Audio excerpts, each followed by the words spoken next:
अहिल्यानगर जिल्ह्यातील ताजा घडामोडी बघण्यासाठी आजच रोखोक या वृत्तवाहिनीला सबस्क्राईब करा, लाईक करा आणि शेअर करा।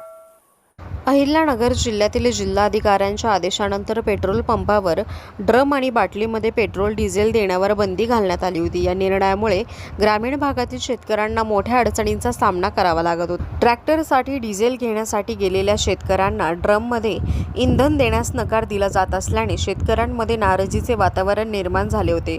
या पार्श्वभूमीवर शेतकऱ्यांनी ठाकरे सेनेचे स्थानिक नेते भरत मोरे यांना संपर्क साधून आपली समस्या मांडली।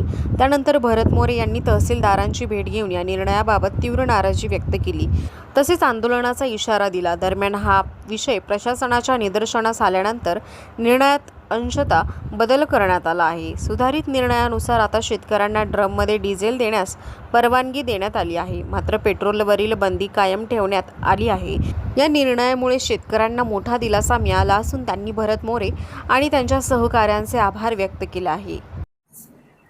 उद्धव बाळासाहेब ठाकरे शिवसेनेच्या वतीनं कोपरगाव शहरामध्ये बोरोके ब्रदर्स या पेट्रोल पंपावर काही शेतकरी कॅनमध्ये डिझेल घेण्यासाठी आले। तर आम्हाला फोन आल्यानंतर आम्ही उद्धव बाळासाहेब ठाकरे शिवसेनेच्या वतीनं या ठिकाणी पोहोचलो। आम्ही सदर या ठिकाणी जे मॅनेजर आहे त्यांना चौकशी केली, कॅनमध्ये शेतकऱ्यांना डिझेल का देत नाही। तर त्यांनी आम्हाला जो आदेश कलेक्टरचा आहे, जो शासनाचा आदेश आहे पारित झालेला, तो आदेश त्यांनी आम्हाला दाखवला। त्या आदेशामध्ये उल्लेख केलेला होता पेट्रोल डिझेल किंवा कुठलाही ज्वलनशील पदार्थ भांड्यामध्ये कॅनमध्ये कुठल्याही भांड्यात देता येणार नाही असे त्यांचे आदेश होते। पण शेतकऱ्यांनी आम्हाला विनवणी केली। शेतकऱ्यांनी सांगितलं, जर आम्हाला डिझेल मिळालं नाही तर शेतामध्ये काम आम्ही करू शकत नाही, कारण कुट्टी मशीन असेल किंवा आमचा ट्रॅक्टर असेल ते डिझेल शिवाय त्या ठिकाणून हालत नाही। जर आणायची असेल इथपर्यंत मग त्याच्यात पोकलँड असेल, कुट्टी मशीन किंवा मग ट्रॅक्टर 20-20, 25-25 किलोमीटरवरून जर कोपरगाव शहरात या पंपापर्यंत आणायचं तर तेवढं डिझेल वाया जाणार। आज शेतकऱ्याची परिस्थिती जर बघितली, आपल्या बळीराजाची परिस्थिती बघितली तर अतिशय हालाकीची परिस्थिती। त्याच्या शेतीमालाला भाव नाही, आजपर्यंत हमी भाव देऊन सुद्धा तो भाव स्थिर नाही। शेतकऱ्याचे प्रचंड हाल चालू आहे। त्याच्यात जर त्याला डिझेल मिळालं नाही, जर तो त्याच्या शेतामध्ये काम करू शकला नाही, शेतामध्ये तो अन्नधान्य पिकवू शकला नाही, त्याचं तो पोट भरणारच नाही, पण मायबाप जनतेचं सुद्धा तो पोट भरू शकणार नाही। मग त्यांचा फोन आल्यानंतर आम्ही या ठिकाणी आलो, आम्ही JR बघितलं। मग आम्ही काल स्थानिक न्यूज चॅनलच्या माध्यमातून आम्ही काल सगळ्या शिवसैनिक पदाधिकाऱ्यांनी बातमी दिली। ती बातमी सर्व ठिकाणी प्रसारित झाली आणि खऱ्या अर्थानं उद्धव बाळासाहेब ठाकरे शिवसेना पक्षाचा दणका त्या ठिकाणी बसला। कलेक्टर साहेबांना पुन्हा सुधारित आदेश पारित करावे लागले। 27 तारखेला त्यांनी रात्री 12 नंतर त्यांनी आदेश पारित केले होते की डिझेल पेट्रोल कुठल्याही कॅन भांड्यात देऊ नये। पुन्हा त्यांनी आज 28 तारखेला हे आदेश सुधारित आदेश पारित झालेत। त्याच्यामध्ये त्यांनी स्पष्ट उल्लेख केला, कुठल्याही भांड्यामध्ये पेट्रोल देऊ नये, डिझेलचा उल्लेख त्या ठिकाणी केला नाही। मी पुन्हा एकदा कलेक्टर साहेब डॉक्टर पंकज आशिया आणि आमचे कोपरगावचे तहसीलदार साहेब सावंत साहेब तुमचे मनापासून आभार मानतो, कारण तुम्हाला काल आंदोलन चालू असताना आम्ही संपर्क केला।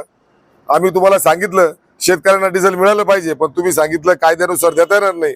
पण आमच्या बातमीचा, आमच्या आंदोलनाचा दणका बसला। त्याच्यानंतर मी आमचे सगळे पत्रकार बंधू सगळ्यांचे मनापासून आभार मानतो। काल उन्हातानाचं तुम्ही सुद्धा या ठिकाणी आलात, आमच्या भावनेचा तुम्ही आदर केलात आणि आमच्या तीव्र भावना तुम्ही आपल्या न्यूज चॅनलच्या माध्यमातून मांडल्या, त्या शासनापर्यंत पोहोचल्या, सर्वसामान्य जनतेपर्यंत पोहोचल्या।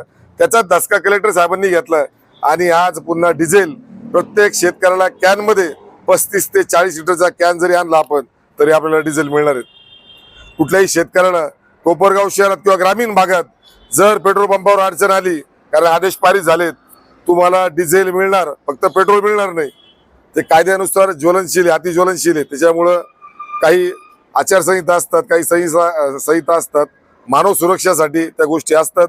आपल्याला डिझेल मिळेल, डिझेल आता कुठे आपल्याला मिळालं नाही तर त्वरित शिवसेनेशी तुम्ही संपर्क करा। कुठलाही पदाधिकारी, आमचा कुठलाही शिवसैनिक ग्रामीणचा असो, संपर्क करा। त्वरित त्या ठिकाणी येऊन आपल्या शेतकऱ्याला, आपल्या बळीराजाला त्या ठिकाणी न्याय देण्याचं काम आम्ही उद्धव बाळासाहेब ठाकरे शिवसेनेच्या वतीनं करू। या सगळ्या कर्मचाऱ्याचे सुद्धा मी मनापासून आभार मानतो, कारण त्यांनी सुद्धा कोरोना काळामध्ये ज्या पद्धतीनं मेडिकल असेल किंवा मग आमचे ड्रायव्हर संघटना असेल त्यांनी काम केलं। आता या हालाकीच्या काळात आमचे हे सगळे कर्मचारी बंधू जे तुम्ही काम करताय, तुमचे सुद्धा मनापासून जनतेकडून मी आभार मानतो। कुणालाही अडचण आल्यास आम्हाला संपर्क करा, खास करून बळीराजा संकटकाळी आम्ही तुमच्या पाठीशी आहोत। तुम्हाला काही अडचण आली डिझेल मिळण्यासाठी तर पुन्हा एकदा सांगतो आम्हाला सगळ्यांना संपर्क करा. जय हिंद, जय महाराष्ट्र, जय संविधान. काल कलेक्टरांच्या आदेशानुसार कॅनमध्ये डिझेल मिळत नव्हतं. मी शिवसेना उद्धव बाळासाहेब ठाकरे पक्षाचा शहर प्रमुखही आहे आणि एक शेतकरी आहे. माझ्या शेतामध्ये काल विहीर खणण्याचं काम चालू होतं. अचानक पॉकलॅनचं डिझेल संपल्यामुळं काल मला काय डिझेल मिळालं नाही.